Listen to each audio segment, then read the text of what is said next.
नमस्ते बच्चों। आज हम जो टॉपिक पढ़ रहे हैं उसका नाम है इनवर्स ट्रिग्नोमेट्रिक फंक्शन। तो आई होप बच्चों कि आप लोग जो है लेक्चर्स को एंजॉय कर रहे होंगे। और जो आज हम जो चैप्टर पढ़ रहे हैं इनवर्स ट्रिग्नोमेट्रिक फंक्शन, तो ये जो इनवर्स ट्रिग्नोमेट्रिक फंक्शंस है ये जो है कैलकुलस का पार्ट नहीं है, पर इसकी जरूरत जो है कैलकुलस में सबसे ज्यादा पड़ती है। इसमें यह नोटिस करना कि ये जो इनवर्स ट्रिग्नोमेट्रिक फंक्शन है इसमें आप ये नोटिस करना कि जो फंक्शन है फंक्शन वर्ड इसमें जो है जुड़ा हुआ है।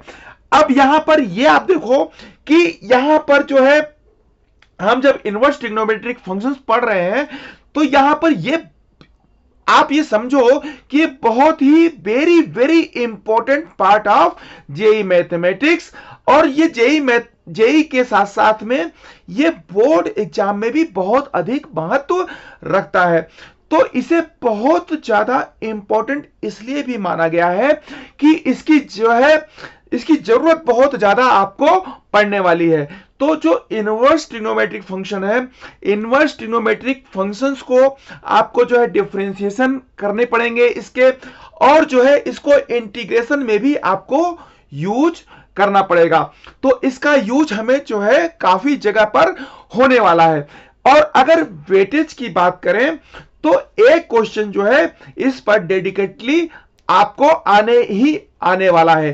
तो अब इसके क्वेश्चंस ऐसे होते हैं कि जिनका यूज जो है दूसरे चैप्टर में ज्यादा है। जैसे हमने कहा कि डिफरेंशिएशन अपने को करना है या फिर हमको जो है इंटीग्रेशन करना है। तो अगर हम चैप्टर की बात करें तो डायरेक्टली इस पर जो है क्वेश्चन जो है बहुत कम होंगे, पर इसका यूज अगर हम इनवर्स ट्रिग्नोमेट्रिक फंक्शन की बात करें तो इसका यूज जो है बहुत ज्यादा होने वाला है।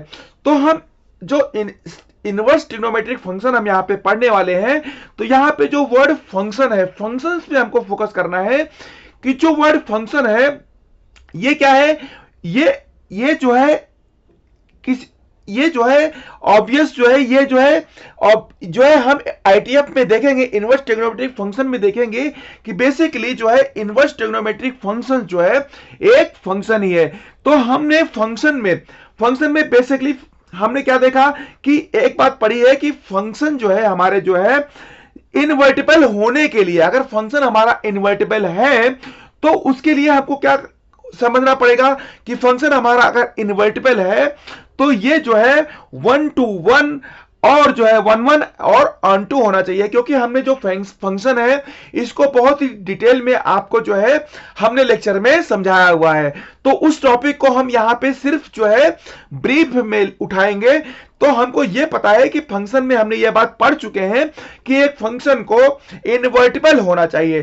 तो फंक्शन अगर इनवर्टिबल है तो इनवर्टिबल का मतलब है कि कोई अगर फंक्शन है हमारा, कोई एक फंक्शन है ए और एक फंक्शन हमारा जो है बी है, दो फंक्शन है, इसमें जो है 4 एलिमेंट्स है और इसमें जो है 4 एलिमेंट्स है। तो 1 to 1 का मतलब क्या होता है कि हर एलिमेंट जो है दूसरे फंक्शन के एक एलिमेंट से जो है कोरिलेट हो, और ऑन टू का मतलब है कि बी के सारे एलिमेंट जो है ए से जो है रिलेट होना चाहिए। तो ये हमारा जो फंक्शन है 1 to 1 और जो है जिसको 1 to 1 बोलते हैं और ऑन टू बोलते हैं, इसको हम बोलते हैं बाइजेक्टिव फंक्शन। तो हमारा जो फंक्शन है वो 1 to 1 होना चाहिए और ऑन टू होना चाहिए। ये हमारी जो कंडीशन है कि इनवर्स ट्रिग्नोमेट्रिक के जो फंक्शन है वो जो है 1 to 1 और जो है ऑन टू होना चाहिए। अगर 1 to 1 और ऑन टू है तो इसका मतलब है कि हमारा जो फंक्शन है वो बाइजेक्टिव होना ही चाहिए। अब बच्चों, अब ये मान के चलो कि जो हम यहां पे कॉन्सेप्ट्स आपको समझा रहे हैं, आपको ये मान लो कि कोई भी एक सेंटेंस जो है, जब से हमारे जो कॉम्पिटिटिव एग्जाम्स ऑब्जेक्टिव हुए हैं, तो कोई भी एक सेंटेंस स्टेटमेंट जो है वो आपको क्वेश्चन के फॉर्म में आ सकता है। तो आप पूरे लेक्चर्स में कोई भी यहां पर जो डिस्कशन हो रहा है उसके कॉन्सेप्ट्स को बहुत ही अच्छी तरीके से समझना है। तो यहां पर हम आईटीएफ जो है पढ़ क्यों रहे हैं, ये जो है हमको समझने की जरूरत है। हमको आईटीएफ की इनवर्स ट्रिग्नोमेट्रिक फंक्शन की जरूरत क्यों पड़ी। हम एक्चुअली जो है सीधे जो है बोर्ड्स की जब प्रिपरेशन करते हैं तो वहां पर हम सीधे टॉपिक को उठाते हैं, उसके जो है फार्मूलेज को हम जो है याद करते हैं और उन फार्मूला को याद करके सीधे क्वेश्चंस को सॉल्व कर लेते हैं। लेकिन हमको ये नहीं पता होता है कि ये जो टॉपिक है, जिस टॉपिक को हम यहां पे पढ़ रहे हैं, इसकी नीड क्या है, इसकी जरूरत क्या है।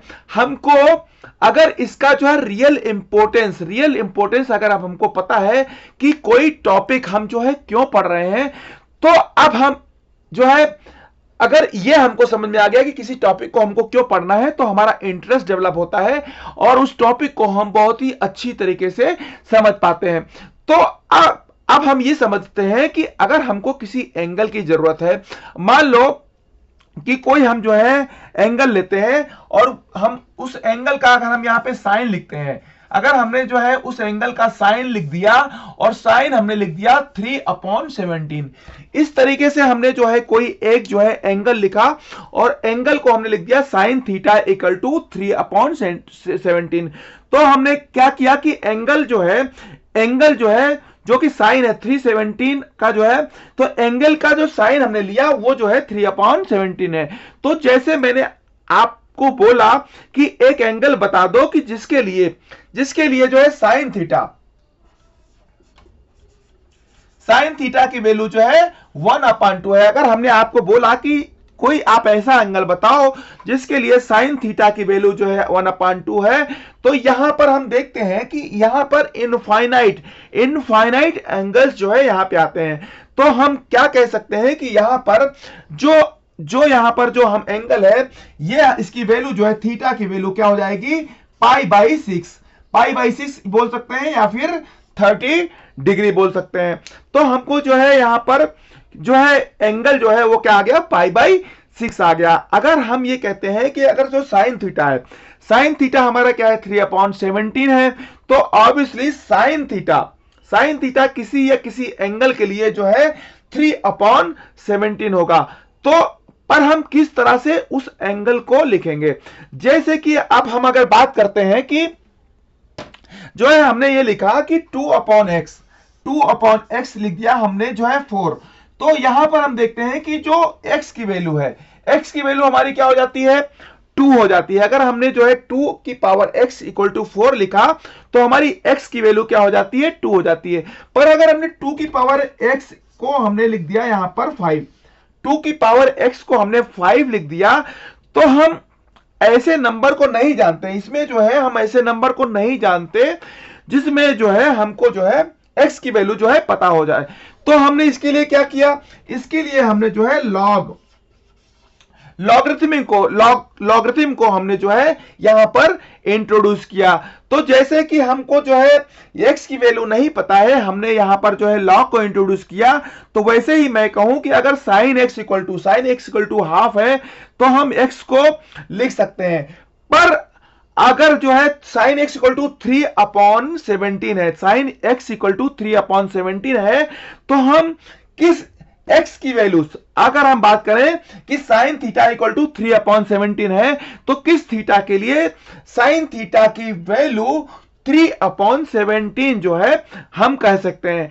तो हमको जो है ऐसे एंगल्स को रिप्रेजेंट करना है कि date to be as a number, हमको इसको एज ए नंबर रिप्रेजेंट करना है।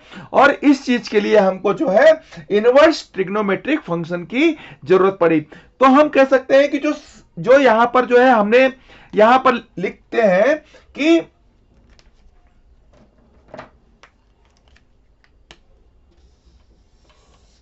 अब हम यहां पे लिख सकते हैं कि जैसे यहां पे है कि साइन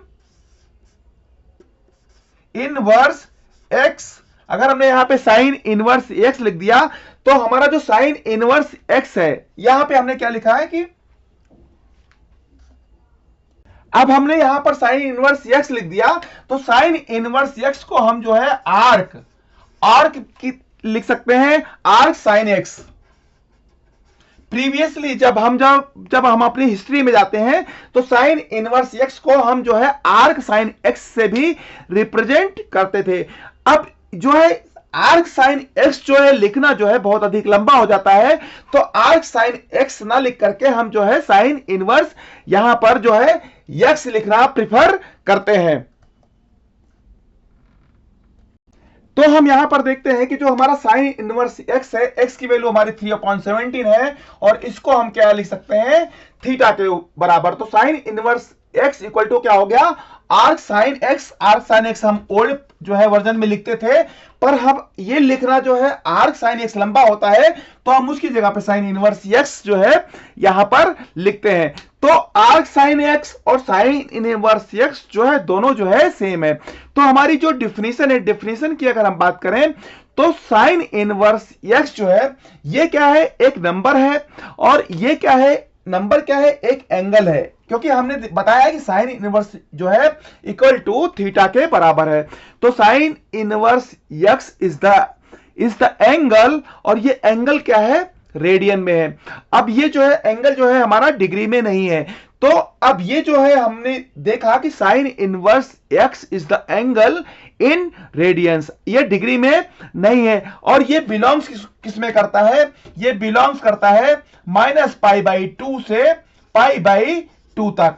ये जो हमारा एंगल है ये -π/2 से π/2 के बीच में बिलोंग करता है।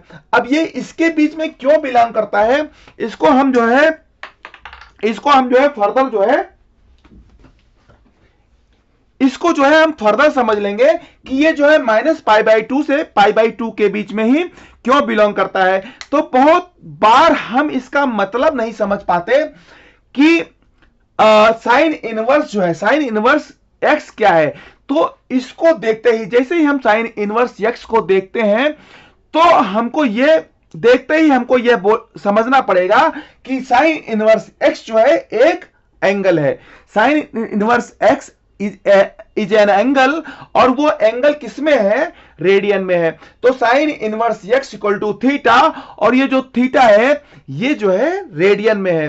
तो जैसे कि हम जो बोलते हैं कि लॉग, अगर हम बोलते हैं कि log 5/2, अगर हम इसको बोलते हैं कि log 5/2, हम इसको अगर बोलते हैं तो ये कुछ नहीं है, ये हमारे लिए सिर्फ एक जो है एक नंबर है। तो वैसे ही जैसे कि हमारा ये जो log 5/2 है ये एक क्या है नंबर है, इसको हमने लॉगरिथमिक को यूज करके जो है इस नंबर को रिप्रेजेंट किया। और उसी तरीके से क्योंकि 2 की पावर x इक्वल टू 5 जो है ये जो है हमको इसका नंबर x की वैल्यू हम नहीं बता सकते, तो इसके लिए हमने जो है लॉगरिथमिक को जो है लॉग को इंट्रोड्यूस किया। तो जैसे ही हमने log 5/2 जो है log 5/2 जो है एक नंबर है, उसी तरीके से जो साइन इनवर्स एक्स है, ये जो हमारा साइन इनवर्स एक्स है ये क्या है एक नंबर है या फिर एक एंगल है। तो अब जो है यहां पर एंगल जो है रेडियन में हम नाप रहे हैं, तो ये जो है नंबर में ही होगा। तो साइन इनवर्स एक्स जो है ये क्या है बेसिकली एक नंबर है, और वो एंगल है, वो एंगल जो है जो एंगल की बात कर रहे हैं वो क्या है हमारा कि जो है साइन थीटा। अगर हम इसकी बात करें कि साइन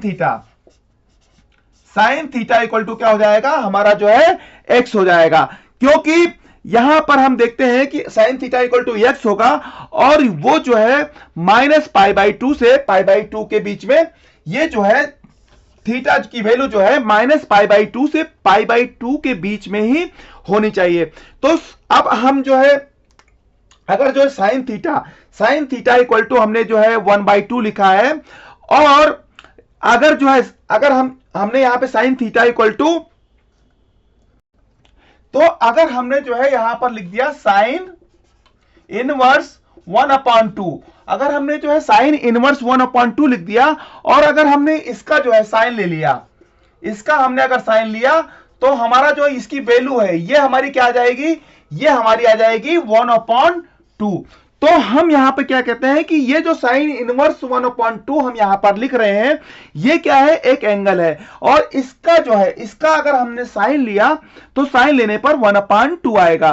तो अगर डेफिनेशन हम अगर बात करें इनवर्स ट्रिग्नोमेट्रिक फंक्शन की, तो आपको इनवर्स ट्रिग्नोमेट्रिक फंक्शन का जो है डेफिनेशन क्लियर हो जाना चाहिए कि अगर हम जो है इनवर्स ट्रिग्नोमेट्रिक फंक्शन की बात कर रहे हैं तो ये क्या है, एक एंगल है, और ये एंगल क्या है, रेडियंस में है। अगर हम इसकी बात कर रहे हैं तो ये डिग्री में नहीं है, रेडियंस में है, और इसकी वैल्यू जो है -π/2 से π/2 के क्लोज के बीच में होगी। अगर इसकी वैल्यू की बात करें तो ये होगा -π/2 से π/2 के बीच के क्लोज के बीच में इसकी वैल्यू होगी। तो अब हम जो है, जैसे कि हम पढ़ते हैं, जैसे हमने एक कोई नंबर ले लिया 2, तो हम यहां पे देखते हैं कि अगर हमने यहां पे 2 लिखा तो हम इसको रेगुलर देखते रहते हैं, तो हमको ये पता है कि ये एक जो है क्या है, हमारे लिए नंबर है। तो जैसे हमने अभी तक देखा कि हमने 2 के बारे में हमने समझ लिया कि जो 2 लिखा है ये क्या है, एक नंबर है। तो उसी तरीके से हम अगर बात करें कि हमारे पास अगर जो है साइंस अपने पास जो है इनवर्स ट्रिग्नोमेट्रिक फंक्शन लिखा हुआ है, तो ये जो है ये भी क्या है, हमारे लिए एक जो है नंबर ही है। तो जो अपना जो है इनवर्स ट्रिग्नोमेट्रिक फंक्शन है वो क्या है, एक नंबर है। तो हम यहां पर ये जो है समझने की कोशिश कर रहे हैं कि यहां पर जो 2 है, 2 को हम एज ए नंबर जो है कंसीडर करते हैं। तो उसी तरीके से अगर इनवर्स ट्रिग्नोमेट्रिक फंक्शन लिखा हुआ है तो वो भी क्या है, एक नंबर है। अब अगर हमने जो है साइन इनवर्स 3/17 या 3 हमने जो है 8 लिख दिया, ये हमने एक लिख दिया कि साइन इनवर्स जो है 3/8, तो ये क्या है, ये भी एक जो है हमारे लिए क्या है, नंबर है।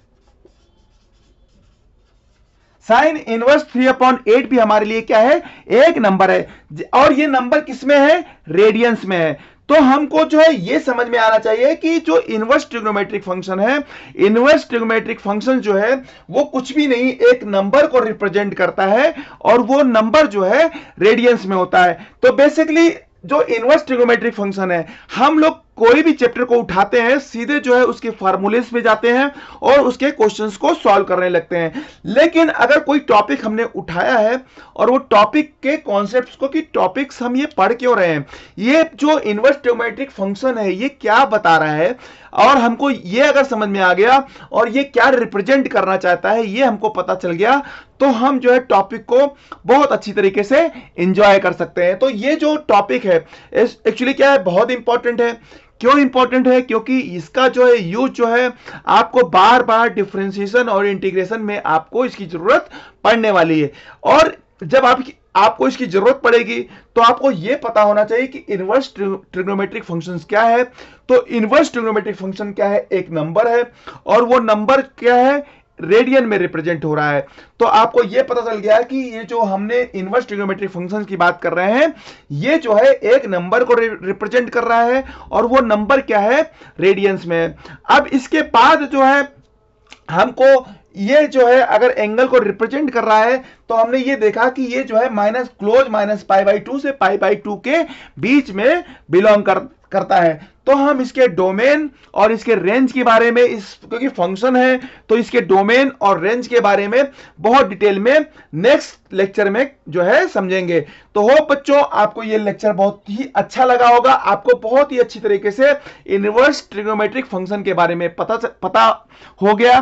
तो होप बच्चों आप अगर लेक्चर को एंजॉय करते हैं तो ये जो चैनल है इसको सब्सक्राइब जो है जरूर कीजिए, जिससे कि आपको जो बेसिक कॉन्सेप्ट्स हैं, बेसिक कॉन्सेप्ट के साथ साथ जो आपके एग्जाम में जो क्वेश्चंस जो पूछे जाएंगे, उन क्वेश्चंस को हम यहां पर पूरे सिस्टमेटिक वे में जो है सिंपल से लेकर के हार्ड तक यहां पे सॉल्व करने वाले हैं, जो कि आपके पास पहुंचेंगे। तो होप बच्चों आप स्टडी को एंजॉय कर रहे हैं। थैंक यू बच्चों, थैंक यू वेरी मच।